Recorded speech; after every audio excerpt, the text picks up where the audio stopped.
Greetings, all you Jackson Jennets, and welcome to your daily dose of donkey with Ginger. It's time for some Steelers talk. It's your boy, the Viking Donkey, gonna bring you some breakdowns. Starting this week, it's a quick one, it's an easy one. It's the quarterback group. It was underwhelming, underperforming, and not very good for the Steelers. Since there's no other real news going on out there in the sports world, I guess this is what I'll be bringing you, is a breakdown of the Steelers quarterbacks, which it's Ben Roethlisberger, it's Mason Rudolph. Let's start. Ben Roethlisberger. PFF rated him 37 out of 37 in qualified quarterbacks, meaning literally rated as the worst in the league.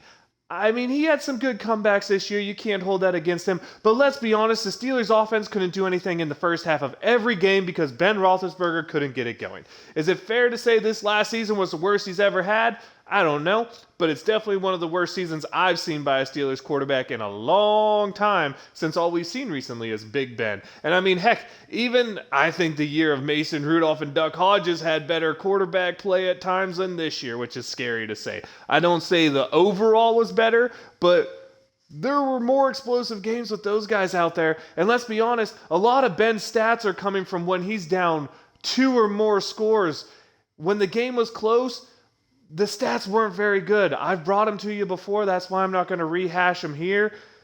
Just his stats when the game is close, just not good enough. I mean, at PFF, your standard rating's a 60. They gave him a grade of a 53 or maybe as a 55.6. I had to look that back up. But one of those two was his grade. You're talking the worst rated quarterback out of all qualified quarterbacks for PFF. And you can't say that they were wrong.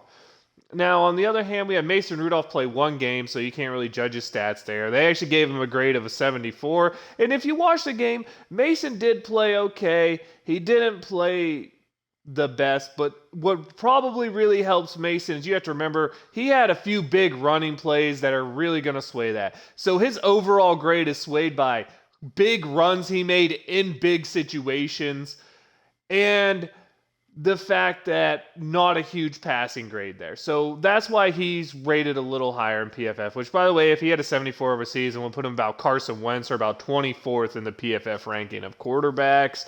But again, not the greatest showing from Mason. He had a tie as his only game started. But, I mean, the team went and started with Ben Roethlisberger, and he just didn't, I'm going to be honest, he didn't get it done. When you look at the stats for the year, completed 65% of his passes, but only 6.2 yards per attempt. That's like worse than the league. That's unacceptable in the modern day NFL to not have the ability to go downfield. You're talking 200 yards a game, and this is an offense that threw the ball about 60-70% of the time, and you're just not getting big plays. I mean, 16 games, only producing 22 touchdowns, 10 interceptions, got sacked 38 times. I know the offensive line was bad. I know all of that, but the worst team in deep passing efficiency, the Pittsburgh Steelers.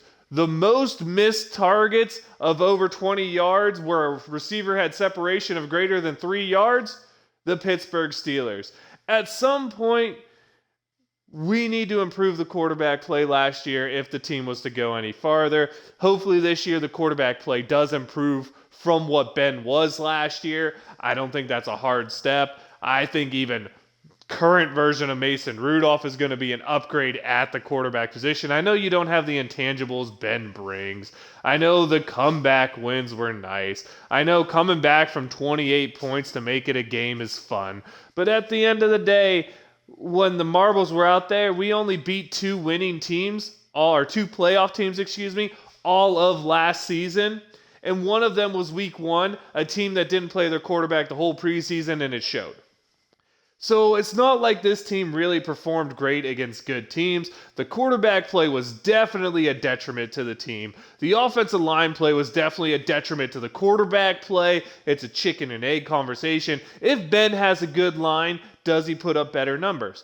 Maybe, because maybe he's better with the short passes. But at the end of the day, the missing wide open receivers deep is what really hurt this team. The lack of big playability is what really hurt this team. And what's really concerning to me, and I'll bring it up more when I break down the wide receivers group, is the wide receivers group actually was one of the better in the NFL at making contested catches over 15 yards down the field. This was a group that was out there supporting their quarterback, giving their quarterback good plays. And you'll see James Washington show up on that list as one of the better combative catch makers. I mean, it's hard to really know what blamed what, but let's be honest, that Ben that was out there last year was not the Hall of Famer we all know and love. It was great to be able to get him, I guess, one more playoff run. I didn't like the wasting money into this season, the $20 million of dead cap we just took on to give Ben one last run at it when we didn't address the offensive line.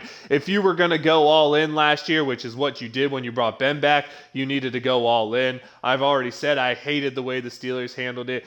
And I told you before, and it came to be. That team was a 9-win team, a 10-win, or an 8-win team in my opinion, a 500 team. A 9 or 10-win team if things went right for them, which it did, playing a bunch of injured team and a bunch of teams that underperformed. And the big thing for me, though, was they were going to be a one-and-done blown out in the playoffs. I just don't understand why you waste money into that season if that's what you're going to do. And anyone who saw the way that offensive line performed, everyone was telling you that's how it was going to perform. Hopefully they fix things. Hopefully, looking back at this quarterback play, hopefully next year our quarterback play is better. I mean, Ben did throw for 3,700 yards and 22 touchdowns, but I don't think that's a hard number to really improve upon when you get out there. I really don't know what to say about it. I hope when I break down other things, it comes to fruition what the Steelers' offseason plan should be and how they're going to get there, how this team can get better, who are the special players on this team. I mean, you have a receiving core that has Chase Claypool, great deep type of threat guy, Deontay Johnson. I keep hearing how good Najee's supposed to be receiving the ball. Freiermuth looked pretty good catching the ball. The quarterback play needs to step up, but can the quarterback play step up if the offensive line doesn't step up? Is there someone out there who fits a mold that maybe if this line doesn't really take a step forward, can step in and improve these quarterback numbers for the Pittsburgh Steelers? To be honest, I think my favorite part of the quarterback play this year, it's going to be weird, was watching the holes that can open up, and if you have a mobile quarterback, the way it can change a game. Like what happened for Mason Rudolph when he played in the Detroit game, right? It was fun to me. I liked seeing that. Hopefully we get to see more of that next year. Wish Ben nothing but the best in retirement. Sorry, quarterback's the first spot to start to break down a team, and I'm sorry it didn't break out better for you, Ben. I wish it did. I wish we were better than just a one-and-done built team. But hey, we reached the top of our potential. Ben gutted out some hard wins for the team. Can't fault him there. Overall, I give the quarterbacks a rating of a C+, mainly because they did help lead this team to, I think, its fullest potential. Ben did gut out some things, but at the end of the day, the quarterback play just wasn't good enough. I mean, the big wins, the big clutches, definitely gets the ratings up there, but you can't hold the inability to throw the ball downfield, the inability really on short passes. I think C+ is actually a very generous grade, and I give that just because I think there were a lot of things that could have went a lot worse here. But at the end of the day, a 9-win team, leader of a 9-win team, that's above average. I think your average grade's a C. So we get a slightly above average grade for that. I'll give that to the quarterbacks mostly on leadership. With that, I guess it's time to go to shout-outs. I got to give a shout-out to Gingy and Laskers who helped me all through all the year. It was good. Hopefully I get them in here on some of the breakdown ones. I get a little better at scheduling. Life's been kind of hectic. You know, it is what it is. But got to give a shout-out to those guys for helping me out all through the season. And, you know, I'm the Viking Donkey, Viking_Donkey on Twitch and Twitter. Leave a comment, like, subscription at Your Daily Dose of Donkey with Ginger, the YouTube channel. And Donk Nation, Steeler Nation, till next time, wave 'em if you got.